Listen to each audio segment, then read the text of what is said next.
নতুন জটিলতায় শাকিব খানের তুফান আটকে যেতে পারে সিনেমা হলে মুক্তি। মানেটা কি ভাই? আর টিভি এখানে তুফানের কিসের জটিলতার কথা বলতেছে? আমি তো এই নিউজ দেখার পর আসমান থেকে পড়লাম। সবেমাত্র ছবিটি সেন্সর ছাড়পত্র পেয়েছে উইথ সার্টিফিকেট।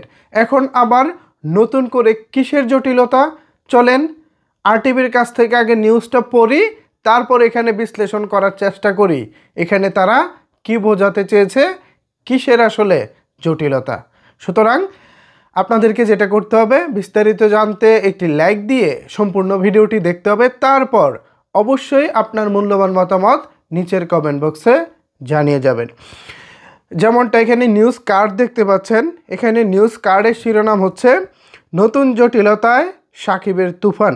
এরপর যদি আমি পুরো নিউজটা পড়তে যাই তাহলে তারা নিউজে বলতেছে, আসছে ঈদে মুক্তির অপেক্ষায় আছে সাকিব খানের তুফান ছবিটি। সিনেমার টিজার প্রকাশের পর নকলের আভাস নিয়ে হইচই পড়েছে। প্রতিবেদনের ধরনটা দেখেন, কী পরিমাণের প্রতিবেদন করেছে। যত পড়ব তত হয়তো রাগ উঠবে, কিন্তু কিছু করার নাই। মূল আসলে সমস্যাটা কি, কেন জটিলতায় পড়তে যাচ্ছে তুফান, সেটা তো বুঝতে হবে। এরপর লিখেছে, এরপরই দেশীয় প্রযোজকরা অভিযোগ করেছেন সিনেমা নির্মাণের নামে অর্থ পাচার করেছে তুফান সংশ্লিষ্টরা। সম্প্রতি বিষয়টি নিয়ে এফডিসির 19 সংগঠনের নেতারা প্রকাশ্যে তুফান বিরোধী বক্তব্য রেখেছেন। চলচ্চিত্র পাড়ায় এ নিয়ে খুব বিরাজ করছে। ঠিক সেই সময় শাকিব খান অভিনীত সিনেমাটি নিয়ে আরও এক চাঞ্চল্যকর তথ্য মিলেছে। বিভিন্ন সূত্রে জানা গেছে, রেন্টাল জটিলতায় পড়েছে কথিত 8 থেকে 10 কোটি টাকা বাজেটের সিনেমাটি। কথিত সিনেমা মানে কি? মুন্ডায় কয় ভাই, সাংবাদিক, এরা নাকি সাংবাদিক। এরা সাংবাদিক না, এরা সাংঘাতিক। আসলে সাংবাদিকতার ভাষা, একটা ক্লিন সিনেমা নিয়ে এ ধরনের কথা হতে পারে না। কথিত সিনেমা কি? আচ্ছা যাই হোক, আমাদের কথা হচ্ছে সেদিকে, মানে জটিলতা কোন দিকে, আমরা সেদিকে যাওয়ার চেষ্টা করি।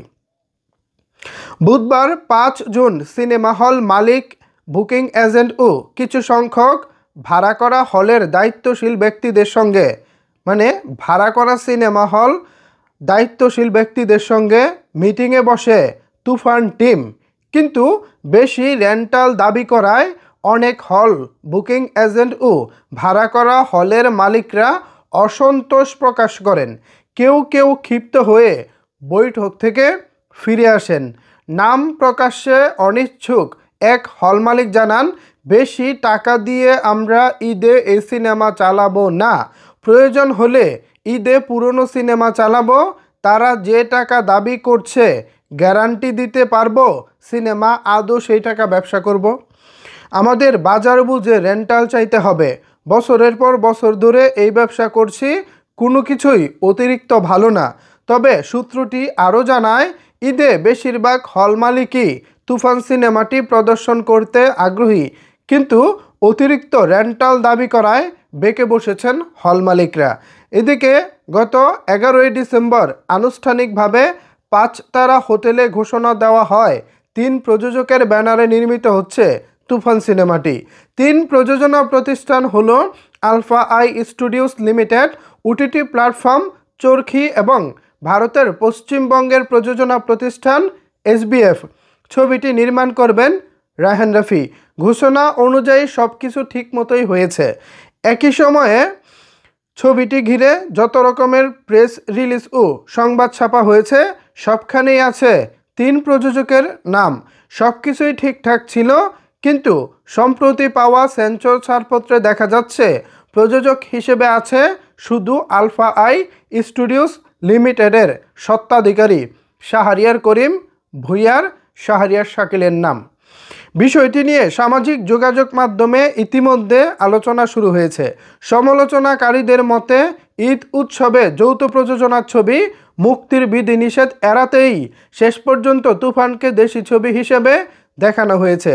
শাহরিয়ার করিম ভূঁইয়া জানান, তুফান ছবিটির প্রযোজনা প্রতিষ্ঠান আলফা আই স্টুডিওস লিমিটেড, সে কারণে সেন্সর ছাড়পত্রে তার নাম লেখা, কারণ এটা একটা বাংলাদেশি সিনেমা। এছাড়া চরকি হলো ডিজিটাল পার্টনার ও এসবিএফ ইন্টারন্যাশনাল ডিস্ট্রিবিউটর, অর্থাৎ দেশের বাইরে যে ছবিটা মুক্তি পাবে সেখানে এসবিএফ যুক্ত থাকছে। দাঁড়ান, খবর এখানে বাকি আছে। প্রসঙ্গত, অ্যাকশন ধাঁচের এই সিনেমায় শাকিবের বিপরীতে অভিনয় করেছেন ঢাকার মাসুমা রহমান নাবিলা ও কলকাতার মিমি চক্রবর্তী। গ্যাংস্টারের কাহিনী নিয়েই এগিয়ে যাবে তুফানের গল্প। 90 দশকের একজন গ্যাংস্টারের ভূমিকায় দেখা যাবে শাকিব খানকে। এতে আরও অভিনয় করেছেন চঞ্চল চৌধুরী, মিশা সওদাগর সহ অনেকেই। ভিলেন চরিত্রে রয়েছেন অভিনেতা যিশু সেনগুপ্ত, যদিও তার বিষয়টি এখনও আনুষ্ঠানিকভাবে নিশ্চিত করেননি পরিচালক কিংবা প্রযোজনা প্রতিষ্ঠান। এখানে নতুন জটিলতায় শাকিবের তুফান যেটা বলা হয়েছে, সে জটিলতা মূলত এখানে তারা বোঝাচ্ছে যে রেন্টাল জটিলতা। তুফান সিনেমার নাকি স্মরণকালের সবচেয়ে বেশি হাই রেন্টাল চাওয়া হচ্ছে।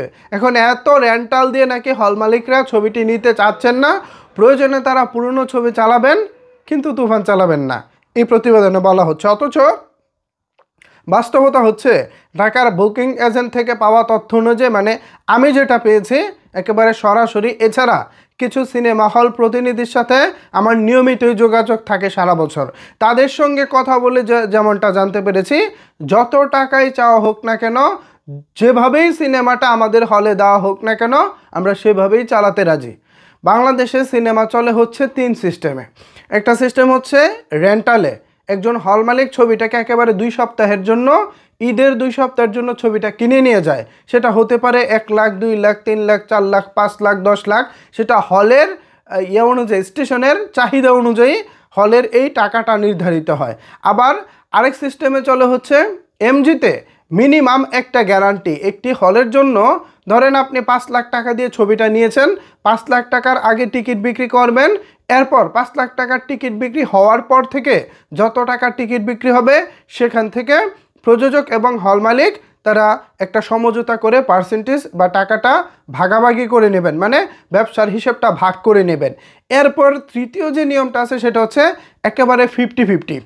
ছবিটাকে একটা হলে দেওয়া হবে, সেখানে প্রথম টিকিট থেকে যত টাকা বিক্রি হবে তত টাকা অর্ধেক, প্রযোজক অর্ধেক, হল মালিকের অর্ধেক, এভাবে হচ্ছে ছবি দেওয়ার নিয়ম আছে।